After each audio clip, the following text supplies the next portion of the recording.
لا إله إلا الله لا إله إلا الله لا إله. نحمده ونصلي على رسوله الكريم. أما بعد، أعوذ بالله من الشيطان الرجيم. بسم الله الرحمن الرحيم. يا أيها النبي قل لأزواجك إن كنتن تردن الحياة الدنيا وزينتها فتعالين أمتعكن وأسرحكن سراحا جميلا. صدق اللہ العظیم. سورۃ الاحزاب کی آیت نمبر 28 آپ حضرات کے سامنے تلاوت کی ہے. آیت کریمہ کا ترجمہ یہ ہے، اللہ رب العالمین ارشاد فرما رہے ہیں، اے میرا پیغمبر، آپ اپنی بیویوں سے کہہ دیجئے کہ اگر تم دنیا کی زندگی کا ارادہ رکھتی ہو اور اس کی زینت کا، فتعالین، تو میرے پاس آؤ، میں تمہیں کچھ تحفے دے کر اور خوبصورتی کے ساتھ تمہیں رخصت کر دوں گا. اس سے ماقبل آیات میں آپ حضرات کے سامنے یہ بات شروع میں ذکر کی تھی کہ اللہ رب العالمین نے 4 واقعات خصوصی طور پر اس مبارک صورت کے اندر ذکر کیے ہیں، جن میں ایک واقعہ ازواج مطہرات رضی اللہ تعالی عنہن کا واقعہ ہے.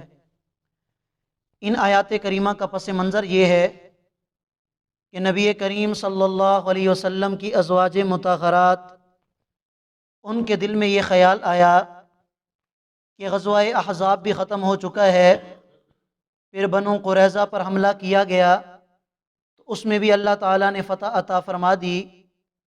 تو اب پہلے جیسے حالات نہیں رہے. پہلے تنگ دستی کے حالات تھے، غربت کا زمانہ تھا.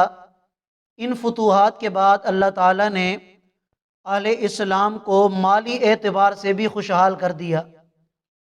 ازواج مطہرات رضی اللہ تعالیٰ عنہن کے دل میں یہ خیال آیا کہ کیوں نہ نبی کریم صلی اللہ علیہ وسلم کے سامنے اپنا یہ مطالبہ پیش کیا جائے کہ آپ ہمارے نفقہ کے اندر کچھ زیادتی کر دیں، اور اسی کے ساتھ ساتھ ہمارے لباس کے اندر زیورات وغیرہ ان میں بھی تھوڑی زیادتی یا وہ بھی ہمیں عطا کیے جائیں. چنانچہ تمام ازواج مطہرات رضی اللہ تعالیٰ عنہن نے اتفاق کیا اور حضرت ام سلمہ رضی اللہ تعالیٰ عنہا کو آگے کیا. ان کے بارے میں آتا ہے کہ ایک تو ان کے اندر حوصلہ بہت زیادہ تھا اور بات کرنے کا سلیقہ بھی انہیں بہت زیادہ تھا. تو جب نبی علیہ الصلاۃ والسلام کے سامنے یہ بات کریں گی تو اگر کوئی کمی بیشی آپ علیہ الصلاۃ والسلام کو لگے گی اور وہ جواب میں کوئی تنبیہ فرمائیں گے تو حضرت ام سلمہ رضی اللہ تعالیٰ عنہا اس کو برداشت کر لیں گی. حضرت ام سلمہ رضی اللہ تعالیٰ عنہا نے اپنا مطالبہ جب پیش کیا تو نبی کریم صلی اللہ علیہ وسلم اس مطالبے سے ناراض ہوئے. بعض روایات میں آتا ہے کہ ازواج مطہرات کی طرف سے کچھ مثالیں بھی بیان کی گئیں. ان میں سے ایک مثال انہوں نے یہ دی کہ کیسر و کسریٰ کی جو بیویاں ہیں وہ تو بڑا خوبصورت لباس پہنتی ہیں، زیورات سے وہ سج دھج کر رہتی ہیں، تو آج تو اللہ نے ہمیں بھی خوشحالی عطا کر دی ہے تو ہمارے لیے بھی اس طرح کا کوئی انتظام کیا جائے. تو آپ علیہ الصلاۃ والسلام اس مطالبے سے ناراض ہوئے. حالانکہ تمام اہل ایمان کا اس بات پر اجماع ہے، اتفاق ہے کہ ازواج مطہرات رضی اللہ تعالیٰ عنہن کے دل میں کوئی مالی جوش و جذبہ یا مالی محبت، مال و جائیداد کی محبت، زیورات کی محبت، یہ کچھ بھی نہیں تھا. صرف ایک خیال تھا کہ چونکہ ابھی حالات اچھے ہو چکے ہیں تو اگر ہمارے نفقے میں بھی تھوڑی زیادتی ہو جائے گی، ہمارا نفقہ بڑھ جائے گا تو اس سے کیا ہوگا. تو بہرحال انہوں نے یہ مطالبہ رکھا، پر آپ علیہ الصلاۃ والسلام اس مطالبے سے ناراض ہوئے. حالانکہ ناراض ہونے کی کوئی بات نہیں تھی، اس لیے کہ ان کا مطالبہ اگر دیکھا جائے تو جائز بھی تھا. لیکن آپ علیہ الصلاۃ والسلام ناراض ہوئے تو اس میں کئی ساری حکمتیں پوشیدہ ہیں. علماء کرام نے تفاسیر کے اندر مختلف حکمتیں بیان فرمائی ہیں، جن میں سے پہلی حکمت تو یہ ذکر کی جاتی ہے کہ ازواج مطہرات رضی اللہ تعالیٰ عنہن کے لیے یہ مطالبہ اس لیے ٹھیک نہیں تھا کہ یہ مطالبہ ان کی شایان شان نہیں ہے۔ پیغمبر اعظم خاتم النبیین، تمام انبیاء کے امام، تمام انبیاء کے سردار کی وہ بیویاں ہیں، تو اس طرح کے مطالبات یہ ان کی شایان شان نہیں۔ اسی وجہ سے آپ علیہ الصلوۃ والسلام ناراض ہوئے۔ اور دوسری حکمت یہ بھی بیان کی جاتی ہے کہ انہوں نے مثالیں بیان کی قیصر و کسریٰ کی بیویاں کی، تو آپ علیہ الصلوۃ والسلام ناراض ہوئے، اس لیے کہ آپ علیہ الصلوۃ والسلام نے سوچا کہ یہ اپنے آپ کو ان کی بیویوں پر قیاس کرتی ہیں، حالانکہ ان کا مقام تو بہت زیادہ ہے، ان کا مقام اور ان کا مرتبہ تو ان سے کہیں زیادہ ہے، تو یہ ان کو اپنے آپ کو ان پر یہ قیاس کیوں کر رہی ہیں؟ اسی وجہ سے آپ علیہ الصلوۃ والسلام اس مطالبے سے ناراض ہوئے۔ اور ایک حکمت یہ بھی بیان کی جاتی ہے کہ جس طرح آپ علیہ الصلوۃ والسلام قیامت تک آنے والے انسانوں کے لیے ایک نمونہ ہیں، تو ازواج مطہرات رضی اللہ تعالیٰ عنہن یہ بھی تو تمام عورتوں کے لیے نمونہ ہوں گی، اور امت کے اندر غریب عورتیں بھی ہوں گی، امیر بھی ہوں گی۔ اب غریب عورتوں کے لیے نمونہ کون بنے گی؟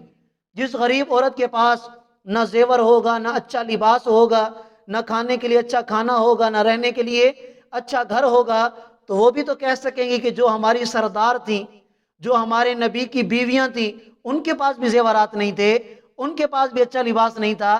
یعنی ان کے اطمینان کے لیے آپ علیہ الصلوۃ والسلام نے فرمایا کہ تم ہی نے ان کے لیے نمونہ بننا ہے۔ اور اس کے علاوہ اور بھی بہت ساری حکمتیں بیان کی گئی ہیں کہ جس سے پتہ چلتا ہے کہ واقعی آپ علیہ الصلوۃ والسلام کا یہ ناراض ہونا یہ اپنی جگہ ٹھیک تھا، اگرچہ ازواج مطہرات رضی اللہ تعالیٰ عنہن کا بھی مطالبہ اپنی جگہ ٹھیک تھا۔ جب یہ آیات کریمہ تقریباً 1 مہینے کے بعد نازل ہوئیں، آپ علیہ الصلوۃ والسلام نے اس وقت قسم کھا لی کہ میں 1 مہینے تک تمہارے پاس نہیں آؤں گا۔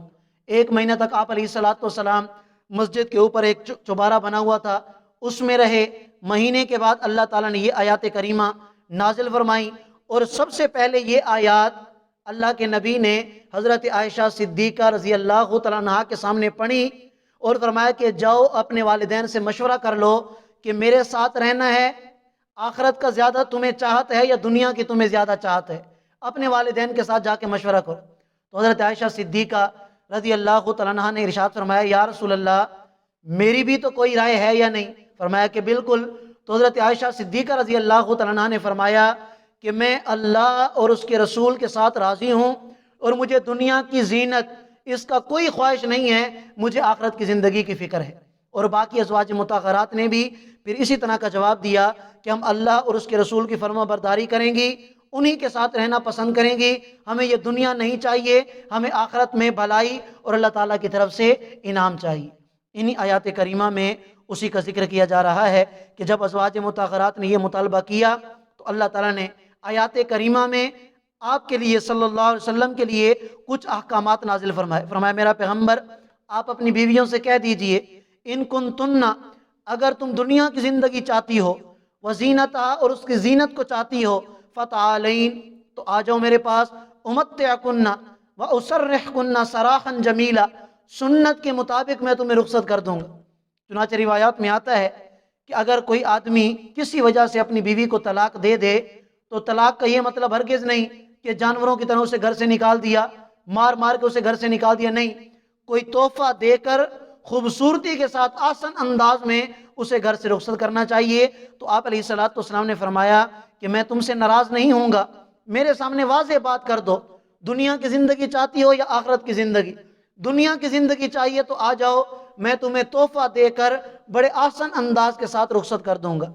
وَإِن كُنتُنَّ تُرِدْنَ اللَّهَ وَرَسُولَهُ، اور اگر تم اللہ اور اس کے رسول کو چاہتی ہو، وَالدَّارَ الْآخِرَةَ اور آخرت کا گھر چاہتی ہو، فَإِنَّ اللَّهَ تو یقیناً اللہ تعالیٰ نے أَعَدَّ لِلْمُحْسِنَاتِ نیک خواتین کے لیے تیار کر رکھا ہے تم میں سے اجرًا عظیما، بڑا شاندار اجر۔ یا نساء النبی، اے نبی کی بیویو، من یأت منکن بفاحشۃ مبینہ، اگر تم میں سے کوئی کھلا گناہ کرے گی، تم میں سے اگر کسی نے کوئی کھلی گناہ کا ارتکاب کیا، یضاعف لها العذاب ضعفین، تو اس کا عذاب بڑھا کر 2 گنا کر دیا جائے گا۔ کیوں؟ اس لیے کہ ایک تو تم نبی کی بیوی ہو، اور دوسرا تم نے کلمہ بھی پڑھا ہے اس نبی کا، تو تمہارا جو گناہ ہوگا وہ بھی کیا ہوگا؟ دگنا۔ وَكَانَ ذَلِكَ عَلَى اللَّهِ يَسِيرًا، اور یہ گناہ کا دگنا کرنا اللہ کے لیے بڑا آسان ہے۔ وَمَن يَقْنُتْ مِنْكُنَّ، اور تم میں سے جو فرما برداری کرے للہ ورسولہ، اللہ اور اس کے رسول کی، وَتَعْمَلْ صَالِحًا، اور نیک اعمال کرے، نُؤْتِهَا أَجْرَهَا مرتين، تو ہم اس کو اجر بھی دگنا عطا کریں گے، وَأَعْتَدْنَا لَهَا رِزْقًا كَرِيمًا، اور اس کے علاوہ ہم نے ان کے لیے رزق کریم یعنی جنت میں اعلیٰ رزق ان کے لیے تیار کر کے رکھا ہے۔ تو ازواج مطہرات رضی اللہ تعالیٰ عنہن کے سامنے جب یہ آیات کریمہ پیش کی گئیں تو انہوں نے یہی کہا کہ یا رسول اللہ، ہمیں تو اللہ اور اس کا رسول چاہیے، دنیا کی زندگی کا یہ مطالبہ تو ہم نے ویسے کر دیا، حقیقت میں تو ہمیں آخرت کی زندگی چاہیے۔ اور ان کی پوری سیرت، ان کی پوری زندگی اس بات کی دلیل ہے کہ واقعی وہ دنیا کا جو مطالبہ تھا وہ عارضی مطالبہ تھا، وگرنہ حقیقت میں وہ اللہ اور اس کے رسول سے محبت کرتی تھی، اور اس کے علاوہ وہ آخرت کی بھلائی چاہتی تھی۔ تو اللہ تعالیٰ نے بھی پھر ان کا جو مقام بیان فرمایا ہے، فرمایا کہ ازواج مطہرات کا مقام یہ ہے کہ وہ ایک عمل کریں گی ان کو ان کا دگنا اجر دیا جائے گا۔ آج اگر کوئی امتی ایک حرف تلاوت کرتا ہے قرآن کا، اسے 10 نیکیاں ملیں گی، تو ازواج مطہرات کو 20 ملیں گی۔ اگر وہ کوئی نیک عمل کرتا ہے اسے 10 گنا اجر ملے گا، ازواج مطہرات رضی اللہ تعالیٰ عنہ کو دگنا اجر یعنی 20 نیکیاں عطا کی جائیں گے۔ کیوں؟ اس لیے کہ وہ نبی کی بیویاں تھیں، اور انہوں نے نبی علیہ السلام کا ہر طرح کے حالات میں، سرد و گرم حالات آئے، تنگ حالات آئے، آسان حالات آئے، ہر حالات میں انہوں نے آپ علیہ السلام کا شانہ بشانہ وہ کھڑی رہیں اور انہوں نے ساتھ بھی دیا۔ تو اللہ تعالی ہم سب کو بھی ازواج مطہرات رضی اللہ تعالیٰ عنہ کی شان کو سمجھنے اور اس کو اپنی زندگی میں، اپنے گھر والوں کی زندگی میں دلوانے کی بھی توفیق عطا فرما دے۔ جزاکم اللہ خیر۔